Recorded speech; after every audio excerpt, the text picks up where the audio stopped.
Imagine waking up in a city where the walls are made of sun-dried brick and the air smells of roasted barley and burning oil. This is Babylon, the jewel of the ancient world. You've probably heard the stories. You've likely read the book. You know the name Arkad, the man who started as a humble scribe and became the wealthiest person in the empire. His advice is legendary. Pay yourself first, make your gold multiply, and guard your treasures from loss. It's the ultimate blueprint for financial freedom, right? But what if I told you that the classic tale we've all embraced as a roadmap to wealth has a much darker undercurrent? What if the legendary wisdom of the richest man in Babylon wasn't just a guide to prosperity, but a survival manual for a society built on the backs of debt slaves? To understand the dark side of this story, we have to look past the golden gates and into the shadow of the ziggurats, where the line between a free citizen and a piece of property was as thin as a single silver shekel. The truth is, the world Arkad lived in wasn't a playground for entrepreneurs. It was a high-stakes arena where one bad harvest or a single missed payment didn't just mean a lower credit score, it meant losing your humanity.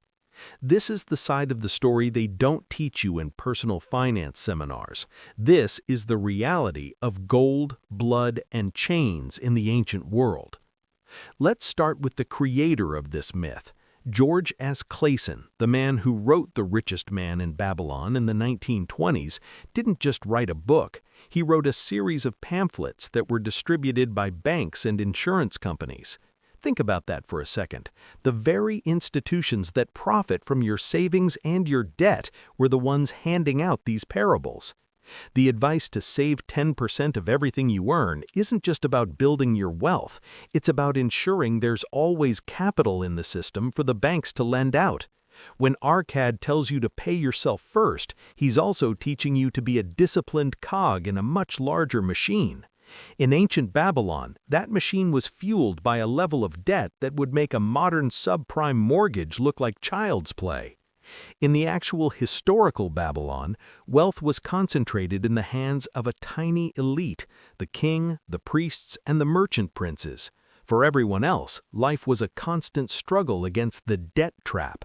If you were a farmer and your crop failed due to a drought or a locust swarm, you had to borrow seed for the next year. The interest rates? Often as high as 33% for grain and 20% for silver. If you couldn't pay, the law was clear. First, you lost your land. Then, you lost your family. Your children were taken to work in the creditors' households, and eventually, you would join them in the slave quarters. This wasn't a metaphor. This was the law of the land under the Code of Hammurabi. So when Arkad speaks to the chariot builder Bansir and the musician Kobe, and he tells them that the reason they are poor is because they haven't learned the laws of wealth, he's engaging in a bit of ancient gaslighting. He ignores the systemic reality that the economy was rigged to ensure that once you fell into debt, you almost never got out. The 7 cures for a lean purse sound like empowering advice, but in the context of ancient Mesopotamia, they were a desperate survival strategy for those trying to avoid the yoke of slavery. Think about the 3rd cure, make thy gold multiply. In Babylon, the primary way to make gold multiply wasn't through a diversified stock portfolio, it was through usury. The wealthy lent to the desperate. Arkad's wealth didn't just come from wise investments, it came from the crushing obligations of his fellow citizens. Every time he made his gold multiply, someone else was likely losing their freedom. This is the pattern interrupt we need to acknowledge. We view these parables through a modern individualistic lens, but the historical reality was far more predatory. The gold Arkad speaks of wasn't just metal, it was power. And in Babylon, power was the ability to own another human being. But wait, it gets even more complicated. There's a specific story in the book about a man named Dabasir who becomes a slave in Syria after falling into debt in Babylon. He eventually escapes and returns to pay off his creditors. The book frames this as a triumph of character and the soul of a free man. But let's look at the subtext. Dabassir's entire journey is a justification for the debt system. It tells the reader that no matter how unfair the debt is, no matter if you've been sold into slavery, your primary moral obligation is to pay back the people who own you. It's the ultimate propaganda for the creditor class.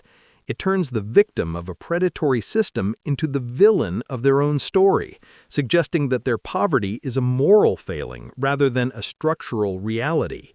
This narrative served the banks of the 1920s just as well as it would have served the merchant princes of 600 BC. If you believe your debt is a reflection of your character, you won't question the interest rates. You won't question the laws that favor the wealthy. You'll just work harder, eat less, and keep paying. Now, let's talk about the 5 laws of gold. The laws state that gold flees the man who invests it in businesses he is not familiar with. On the surface, it's great advice. Don't invest in things you don't understand. But look deeper. In a world where only the elite had access to education and information, this law essentially meant that the poor should stay in their lane. It reinforced a rigid social hierarchy. If you're a bricklayer, stay a bricklayer. Don't try to enter the world of trade or finance because the gold will flee from you. It's a way of gatekeeping wealth under the guise of wisdom. The dark side of this is that it discourages the very innovation and risk-taking that allows for social mobility.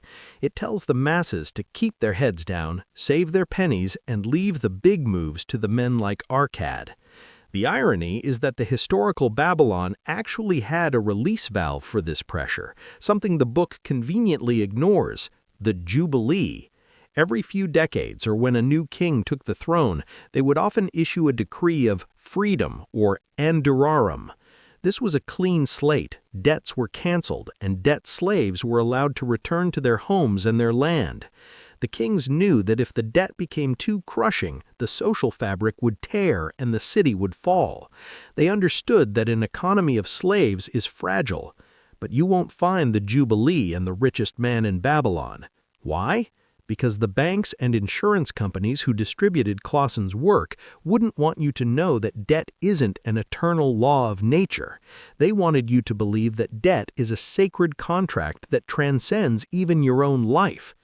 When we look at the modern world, the shadow of Babylon is everywhere. We have replaced the clay tablets with digital ledgers, but the mechanics of the debt trap remain the same.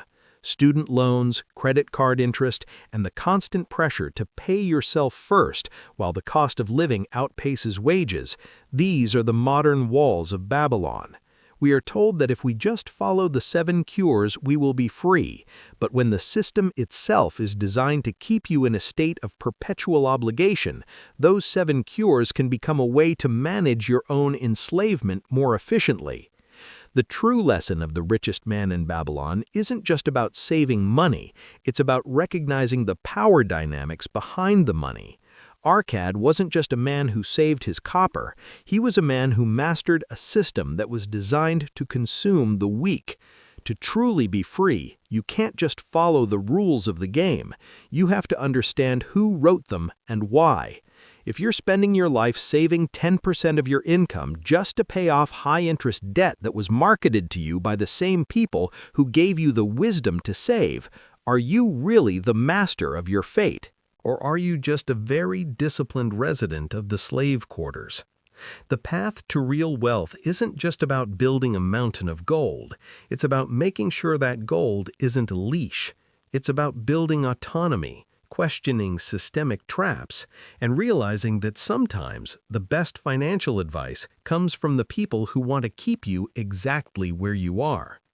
As you move forward, ask yourself, is your gold working for you, or are you working for the gold?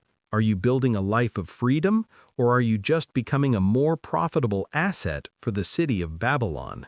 The walls are still there. They've just become harder to see. If you found this deep dive into the hidden history of wealth helpful, hit the like button and subscribe. We're going to keep peeling back the layers of the stories we've been told about success, power, and the cost of the climb. Look at your debts, look at your savings, and ask yourself who really owns the vault. Until next time, stay sharp and keep your eyes on the shadows.